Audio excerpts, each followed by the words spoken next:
বাংলাদেশের আগামীকালকের আবহাওয়ার পূর্বাভাস 10 আগস্ট 2025। ঢাকা বিভাগ। আকাশ থাকবে মেঘের আধিক্য। দিনের বেশিরভাগ সময় আকাশ আংশিক মেঘলা থেকে মেঘাচ্ছন্ন থাকতে পারে। দুপুরের পর বা সন্ধ্যার দিকে হালকা থেকে মাঝারি বৃষ্টিপাতের সম্ভাবনা রয়েছে। বাতাসের আর্দ্রতা বেশি থাকায় গরম অস্বস্তিকর অনুভব হতে পারে। চট্টগ্রাম বিভাগ।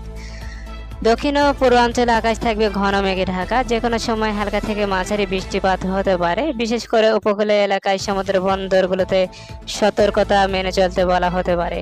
রাজশাহী বিভাগ।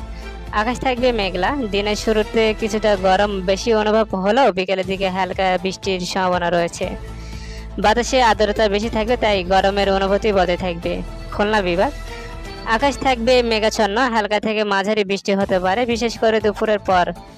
দক্ষিণ পশ্চিমাঞ্চলে বৃষ্টিপাত তুলনামূলক বেশি হতে পারে। বরিশাল বিভাগ। উপকূলীয় এলাকায় আকাশ থাকবে আংশিক মেঘলা থেকে মেঘাচ্ছন্ন। যে কোনো সময় হালকা বৃষ্টি হতে পারে। সাগরের বাতাস কিছুটা সক্রিয় থাকতে পারে, তাই জেলেদের সতর্ক থাকার পরামর্শ দেওয়া হচ্ছে। সিলেট বিভাগ। পূর্বাঞ্চলে আকাশ থাকবে ঘন মেঘে ঢাকা। মাঝারি থেকে ভারী বৃষ্টিপাতের সম্ভাবনা রয়েছে, বিশেষ করে পাহাড়ি এলাকায়। পাহাড়ি ঢল ও জলাবদ্ধতার ঝুঁকি থাকতে পারে। রংপুর বিভাগ। আকাশ থাকবে মেঘলা। সারাদিন হালকা বৃষ্টি হতে পারে, বিশেষ করে সকাল ও বিকেলের দিকে। তাপমাত্রা তুলনামূলকভাবে আরামদায়ক থাকবে। সার্বিক আবহাওয়ার সারাংশ।